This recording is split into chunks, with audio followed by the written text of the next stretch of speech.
The clip you're watching is of a 10-day road bike stage race called Tour de Faso. It takes place in Burkina Faso, Africa, and lasts for 811 miles. The race is comprised of both amateur and professional athletes. What gives these professional riders and amateur riders the endurance to successfully complete 811 miles in just 10 days?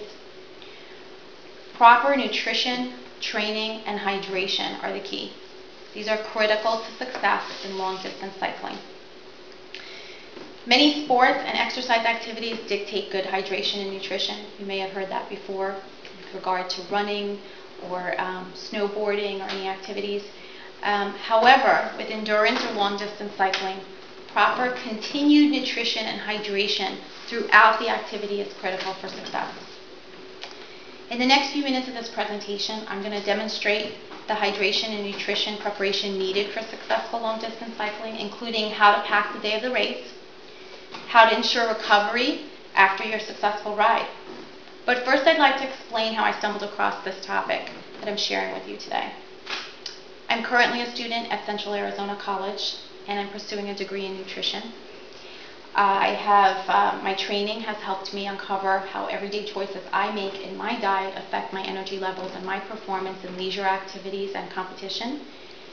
During my first ever 25-mile bike race, I did a bike race for charity. I noticed that every rest stop we had, there were tables full of bananas and snacks and peanut butter and bagels, and riders had bulging pockets and pouches full of snacks and water bottles all over their bike, camelbacks on their back. And I thought to myself, I don't understand this. We're vigorously exercising. Why is everyone eating and drinking throughout the ride? Well, let me explain this significant observation and how understanding that it is important for successful distance cycling preparation. The importance of timed proper nutrition and hydration during distance cycling activities is critical to your success. 1, you should stop eating large meals within 1 to 2 hours of any vigorous cycling activity. According to Dr. Philip Harvey, who's a PhD California nutritionist and avid cyclist, he explains that the reason for this is that digestion of food requires much oxygen, blood, and fuel for processing, and it would directly compete with muscles for those necessary resources. Long distance or endurance cycling is one sport that requires continued fueling but in small amounts and hydration of the body throughout the activity, and the reason for this is that fuel needed by the leg muscles and in the body to keep a rider moving is called glycogen. Glycogen is converted in the body from carbohydrates and must continuously be replenished for leg muscles to keep you going at such a vigorous pace. Riders in the race that I was in, that I had completed, had all of these things. They had pouches of snacks and all these bottled waters and clamped to their bikes. And so the observation highlighted for me how important nutrition and hydration are during that activity, but how do I ensure I'm prepared for the next race properly? After much research, I have broken down the 3 most important nutrition steps to preparation for success in long-distance cycling. I would like to share these with you now. The 3 most important preparation steps with regard to nutrition and hydration for long-distance cycling are: there's the pre-ride, 2 to 3 days before the ride.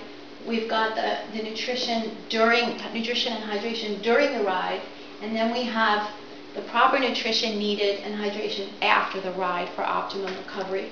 That is especially important if you're looking at multi-day rides, as is the case with the Tour de Faso. So for proper nutrition 2 to 3 days before the ride, you're looking at high carbohydrate foods during meals, things like pasta, vegetables, fruits, grains. Low fats are important. Also, not too much fiber and not a high amount of protein either, because protein dehydrates the body. Approximately 8 grams of carbs per kilogram of body weight is a good gauge for most athletes if you're looking at rides more than 2 hours long. So for an example, a 175-pound cyclist would need about 800 apologies, that actually is a little over 600 grams of carbs per day, 2 to 3 days prior to the ride. Proper nutrition after the ride, during the ride, high carbohydrate foods again, but the difference here is that you cannot consume too much. Too much, especially at one time, will be a problem. So you want to keep it to less than 300 calories of snacking per hour. And eating and drinking in small increments as opposed to all at once is important. That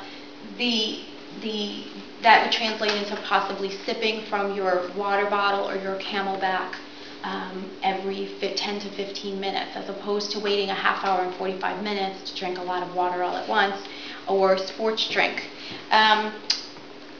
It's essential for your body to have these things in increments instead of waiting for your body to be asking you for, you're feeling thirsty or you're feeling hungry, because at that point you cannot get that into your system fast enough. As I mentioned, nutrition should consist of complex carbohydrates such as fruits and grains. Also, refined carbohydrate supplements can also be added to drink bottles to get glycogen into the muscles faster. We have sport drink bottles like this. This holds about 24 ounces. Something like this could get you through possibly into 2 hours, depending on your perspiration rate. Also, the high carbohydrate, there's goos and gels that would work, that you could supplement with, and this is what you'll see a lot of people stuffing their pockets and their bags with. A good snacks would be grains. You've got all sorts of sports bars. Clif bars are really good ones. There's a variety on the market. Enhancements to your water, because electrolytes are important, as well as liquid carbohydrate. This would be a quick way to get that into your system, and you've got things like hammer gel is one example that could be added to water. Sports drinks or enhanced sports drinks are preferable to water because you need to replace those electrolytes that water wouldn't have. So basically, to sum up what we have discussed here, planning and preparation for proper nutrition is key to finishing your goals in long-distance cycling with comfort and energy to spare. In conclusion, I hope the basic guidelines for proper hydration and nutrition presented to you today will help you prepare for successful long-distance cycling prior to your rides, as well as throughout and after your rides in the future. May you have great success for your upcoming activities, and I'd be happy to answer any questions if anyone has any at this time. No? Okay. Well, will these guidelines help you to become the next Lance Armstrong? Maybe not. But they will sure help you beat the bonk and get you to the finish line. Thank you for coming.